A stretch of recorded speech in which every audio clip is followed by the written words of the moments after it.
Good morning, everyone. This is John with Gun Deals, and today we're going to be taking a look at the Bushnell AR Optics 1:4 with the 223 Dropzone reticle. But before we get into the video, if you don't know, somehow Gun.Deals is a website that provides you with links to some of the best products and prices in the industry. Now, very importantly, they don't buy or sell anything.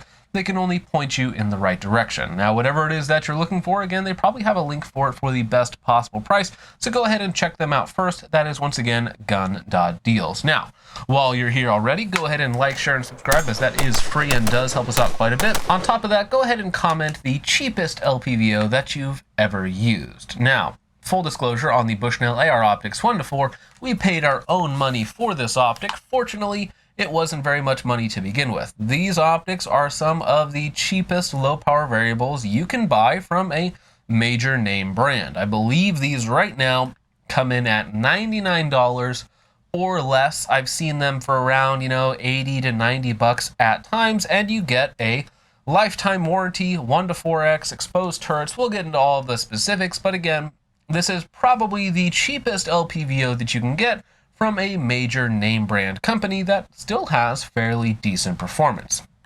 Now, getting into specifics on the Bushnell AR Optics 1:4x24 with the 223 Dropzone reticle. This is, of course, a 30mm main tube coming in at right at 10 inches long and coming in at 18 ounces, which is not particularly heavy for an LPVO. It's definitely not the lightest LPVO either, but it is certainly towards the lighter end of the spectrum of LPVOs, if you will. Externally, we have exposed windage and elevation that actually have fairly decent adjustments, especially again for a $99 scope. On our magnification ring, very nicely, we have a integrated throw lever. Now, they actually come with two versions, so you can actually unscrew this little section here, and then they actually include a longer version as well. Now, personally, I don't need the longer one. This is still almost 2 inches tall, which is plenty long enough for most people, of course. And moving back from there, we, of course, have our rear diopter for adjusting the reticle to your eyes. Now, something that you might have noticed is missing from this LPVO is it does not have an illuminated reticle. Fortunately, the reticle is set up in such a way that it's very easy to use without illumination. You definitely don't need it. It's still fairly quick. And again, we are talking about a $99 LPVO. Just keep in mind that it is missing illumination. Now, other than missing illumination, externally, the optic actually looks quite nice. The machining on it is done quite well. The finish looks good. The turrets are, again, quite nice, again, for being a $99 optic.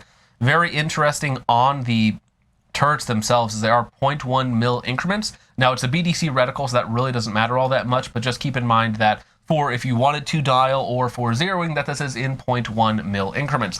Now, I was lazy, so I did not re-zero out the turrets, though you can remove the turrets with some very small Allen keys and then re-zero them so that they'll be zeroed out for you. For me personally, I kind of treat it as a set and forget, though again, if you are going to be using this for extended periods of time and dialing with it, I would, of course, zero those out so you have a good point of reference. Now, getting into performance and usability on the Bushnell 1:4 optic, something that is very nice on most 1:4 really low-end LPVOs is the fact that on 1X, they tend to be extremely forgiving in the eye box and eye relief department, and fortunately, this is no different. So on 1X, you have quite literally probably 7 to 10 inches overall of eye relief that you can use, anywhere from about 1.5 inches all the way back to basically behind the stock of the gun, if you really wanted to, and still get a decent sight picture. Now, the eye box itself on 1X is very, very forgiving. So again, you have almost a full inch in every direction when you're perfectly behind the optic, where you will still get a sight picture and still be able to make shots. So if you're shooting in unconventional positions, around barricades, on the ground, underneath things, on top of things, it's a very easy optic to use at 1X. Now, field of view on their website is a claimed 112 feet at 100 yards. That is absolutely incorrect when compared with the Athlon 1-10 behind me, which has a field of view of 110. This has what appears to be 30 to 40% less field of view. So this optic, the main downside I would say of this one is that you get the most tube effect that I've ever seen on an LPVO. So it is a very diminutive field of view. I would estimate it somewhere between 80 and 90 feet of field of view at 1X at 100 yards. Versus, again, most other LPVOs that are going to be 100, 110, and then top tier is going to be 120 plus.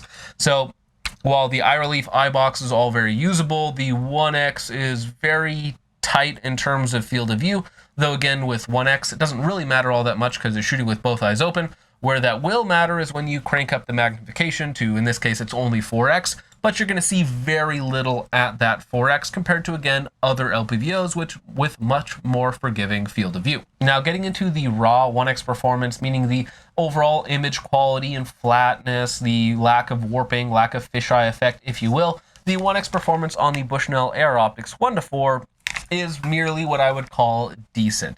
It's okay. You can definitely tell that there is a little bit of warping going on around the edges. It is a fairly flat image. It looks fairly natural. It's bright enough, but it's not really excellent or going to compete with even LPVOs that only cost $100-$150 more.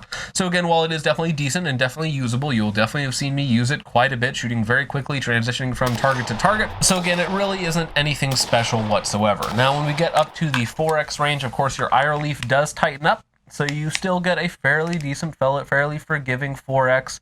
The up, down, left, right in terms of your eye box is also fairly forgiving, though it does again tighten up quite a bit. Image quality overall is just fine. It is bright enough. The colors look good enough. There's really not a ton of chromatic aberration or warping around the edges. There is a little bit of that going on, but it's not too terrible. So the glass quality overall is something that I would say is perfectly acceptable. Now, really the last thing that we need to talk about the optic in terms of basic features is going to be the reticle. Now, this reticle is again non-illuminated. It is basically your standard duplex reticle with some added functionality of having a BDC set up for a 16-inch 5.56 with BDC dots basically at, I believe, the 3, 4, 5, and then the bottom of the reticle is 600 yards if you're using 55 grain ammunition zeroed at 100 yards. Now, having some extra functionality in what is essentially just a duplex reticle is a nice touch, and again, you're only spending $100 on the optic. Now, currently, as you see it here, it actually fits this build fairly well. This is a Colt LE 6933 11.5-inch upper receiver, and you don't really need a ton of magnification with it. So this super cheap Bushnell 1-4 actually works really well in this package if I wanted to stretch it out to, 300 or 400 yards at max really for this upper receiver, because again, it's not even free floated. I'm sure it would do just fine. So at the end of the day, you're not buying this optic because it is the nicest, has most feature-packed optic on the market.